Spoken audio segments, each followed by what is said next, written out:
It's been 6 months since we last met in person as a community. Remember Purim, the last day our building was fully open?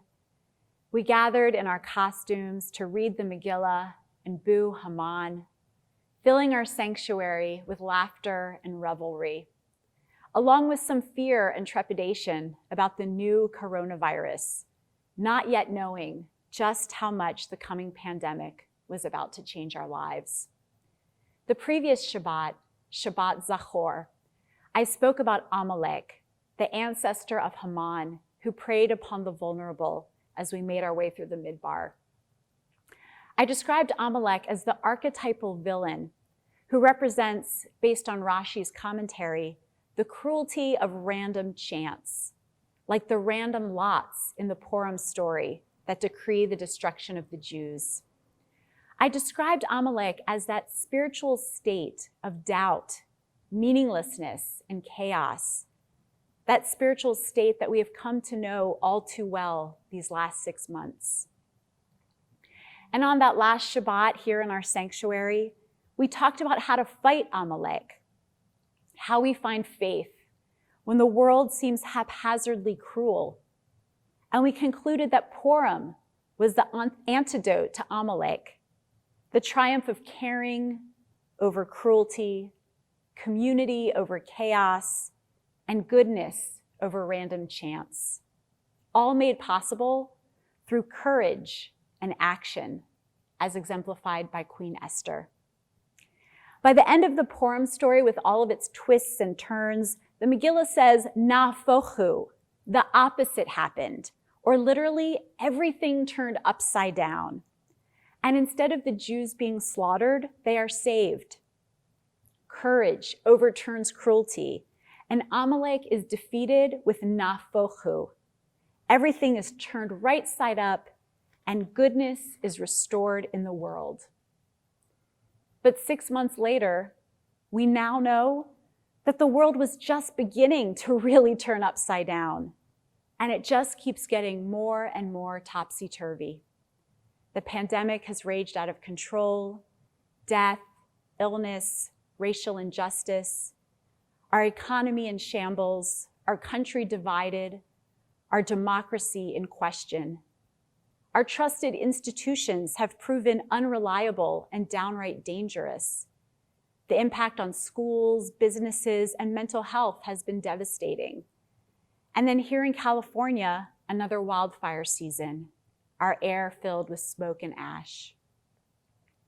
We are living in a topsy-turvy, upside-down time, like Purim minus the fun, with the spiritual state of Amalek alive and well. And now 6 months later, it's Yom Kippur. The Torah in Leviticus refers to this day as Yom HaKippurim, in the plural, as we say in Kol Nidre, Mi Yom Kippurim zeh.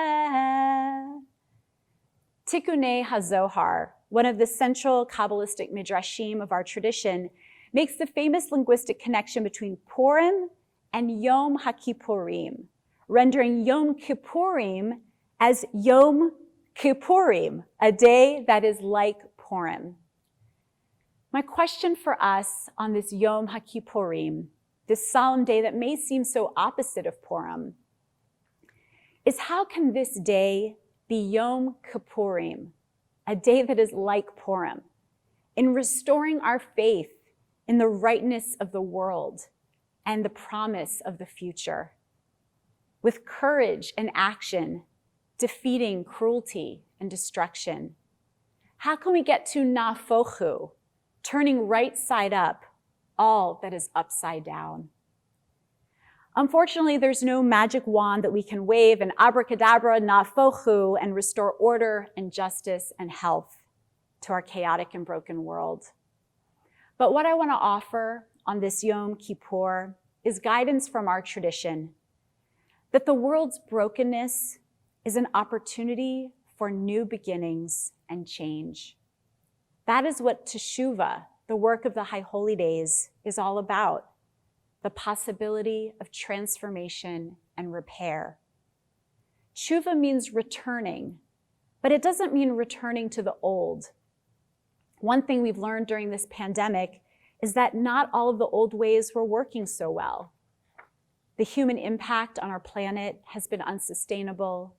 The structures of our country have been unjust to people of color. Much is uncertain about the future, but it's fairly certain that we're not going back to normal. This Yom Kippurim, nafochu, turning things around, means considering new ways, new paths, new possibilities. Our tradition understands that we humans are resilient, that we've been through times of devastation before, and that through hope and courage and creativity, we can forge new beginnings. I want to share two stories from our tradition about creating new beginnings. The first is the Talmudic story of Rabbi Yochanan ben Zakkai, who escaped from Jerusalem in a coffin by faking his death. In the years leading up to the destruction of Jerusalem by the Romans in 70 CE, the city was in turmoil. The people were crushed under Roman occupation. Hunger and disease were rampant, and the Jews within Jerusalem were divided. Rabbi Yochanan ben Zakkai could see that Jerusalem was doomed and that he had to get creative for Judaism to survive. Zealous extremists blocked the exit to the city. So Rabbi Yochanan ben Zakkai asked his students to fake his death and smuggle him out of the besieged city in a coffin. He avoids a few mishaps with the zealots who want to make sure he's really dead. He makes it out of Jerusalem, jumps out of his coffin, runs to the Roman camp to meet Vespasian, the Roman general who will soon become the emperor. And Yochanan convinces the general to allow him to move the Sanhedrin, the Jewish court, to Yavne, a small town on the Mediterranean, where he establishes a new center of Torah. As Jerusalem is destroyed, and along with it the temple and its priestly system of sacrifice, Rabbi Yochanan's creativity establishes rabbinic Judaism and allows for a new way of Jewish life that would become the future of Judaism that has survived for the past 2,000 years to this day. The image of Rabbi Yochanan ben Zakkai jumping out of his coffin to say to the Roman general, "Give me Yavne," is a striking one. It's an image of revival, of awakening from the old and dead ways to a new beginning, to the birth of new possibilities and a thriving future.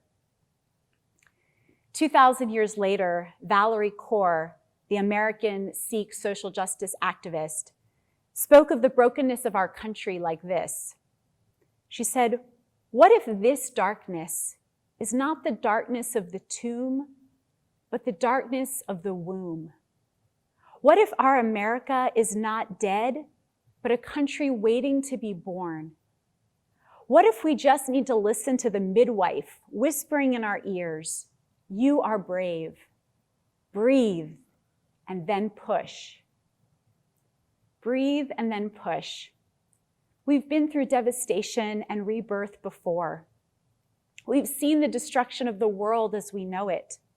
We don't have to go back 2,000 years. We can look back 75 years to the devastation of the Shoah and the establishment of the State of Israel, to see how we've used our creativity and resilience to find new ways to survive and thrive.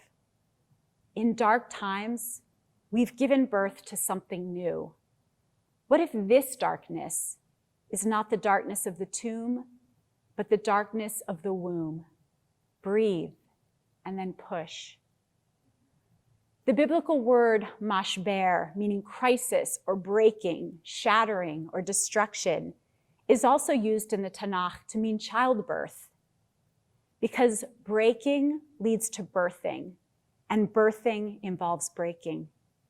Our world is so broken, so upside down. How might this breaking be a birthing of a new way of life? Can we be like Rabbi Yochanan ben Zakkai and jump out of this coffin and say, "Give me Yavne"? The old ways are broken. Let's do it differently. Even if we don't yet know what Yavne will look like, let's find the courage and creativity to give birth to something new. Breathe and push. My second story is a tale of the Hasidic master, Rabbi Nachman of Bratslav.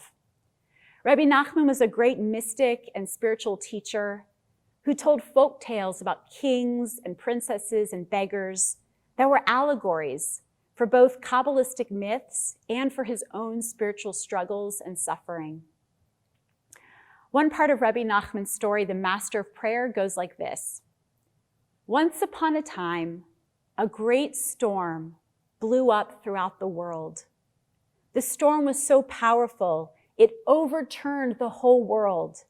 It turned the dry land into sea and the sea into dry land. V'hafach et kol ha'olam kulo. It turned the whole world upside down. The storm blew through the king's palace, and in the chaos, everyone, the king, the queen, the princess, they all got separated. And because the whole world became hafuch, upside down, the maps were lost. None of the old paths worked. And now, concludes Rabbi Nachman, we have to use new paths according to the rearranging of the world. Rabbi Nachman told this story 200 years ago, but it couldn't be truer today. The storms, the droughts, the dry land turning into sea. The whole world is upside down, hafuch, the same word from the Megillah. And we are separated from each other, like the king and queen and princess in the story. The old maps don't work anymore. How do we get out of this mess? Rabbi Nachman's answer, we need new paths. On Yom Kippur, we say slichot prayers, where we plead with God and quote the famous line from Eicha, Lamentations, Hashivenu Adonai elecha v'nashuva, chadesh yamenu kikedem. Turn us toward you and we will return. Make our days new as of old. We beg God to care for us and not cast us away. We ask for help with tshuva, returning. But when we say chadesh yamenu kikedem, we can't mean just let's go back to how things were before. How things were before is what got us into this mess, whether it's our world, our country, or our own individual messy lives. As Rabbi Nachman said, our world is upside down and new paths are needed. Chadesh Yameinu means make our days new. And Kedem means not just as of old, but the other meaning of the word Kedem is the beginning, the front, the east, the direction of the rising sun. Doing tshuva doesn't mean let's return to our old ways. In this broken world, Chadesh Yameinu Kedem means make our days new, as a new beginning. Help us look toward the future with courage and creativity to get to nafochu and turn the world right side up again. Breathe and push. Giving birth requires courage. I remember being in the delivery room after 2 days of labor, pushing for 3.5 hours and feeling like I couldn't go on. And the midwife kept saying, "You can do this. Breathe and push." Breathing and pushing was the hardest thing I ever did in my life. But we can do hard things. And what choice do we have? We either give birth or we give up. Let's get creative and courageous. Creating new paths also requires us to be willing to change. When the world was less upside down, lots of us had the luxury and privilege of getting comfortable. But a sustainable and just world requires change and sacrifice, as we all know from these last 6 months of learning to stay home and wear masks for the greater good. Are we willing to change to create the new paths our world desperately needs? Which brings me back to Purim, where we began. When does the Purim story begin to turn to nafochu and the saving of the Jews and the rectification of the world? The turning point is when Esther musters up the courage to approach the king. At first, she's afraid. After all, no one can approach the king in his inner chamber without having been summoned. Mordechai gives her a pep talk. You can do this, Esther. And who knows, mi yodea, he says, maybe you have attained your royal position just for this crisis. And sure enough, Esther decrees a fast and finds her courage to approach the king and save the Jews. Remember the Tikkunei Zohar, our text that says Yom Kippurim is a day like Purim? Well, it goes on to connect the fast of Esther and her courageously entering the inner sanctum of the king to, you guessed it, the fast of Yom Kippur and the high priest, the Kohen Gadol, entering the inner sanctum of the Holy of Holies. They both put on their special clothing and muster up their courage to approach the Melech, the king. And the Tikkunei Zohar concludes, that is why Yom Kippur is like Purim. They are days of transforming suffering into joy. So mi yodea, as Mordechai says, who knows? Maybe we have reached this moment for nafochu, for turning this upside down world right side up. Maybe amidst all of this brokenness, new beginnings are possible. Maybe if we are willing to change and to be courageous like Esther and like the Kohen Gadol, entering the inner sanctum of the divine, seeking forgiveness for this broken world. Maybe if we are willing to be creative like Rabbi Yochanan ben Zakkai, jumping out of his coffin to give birth to a new world, we can create new paths to lead us out of this upside down world. This is a hard time we are living in, a very hard time. And we can do hard things, as my midwife said. What if this darkness is not the darkness of the tomb, but the darkness of the womb? Breathe and then push. Gamar Chatima Tova.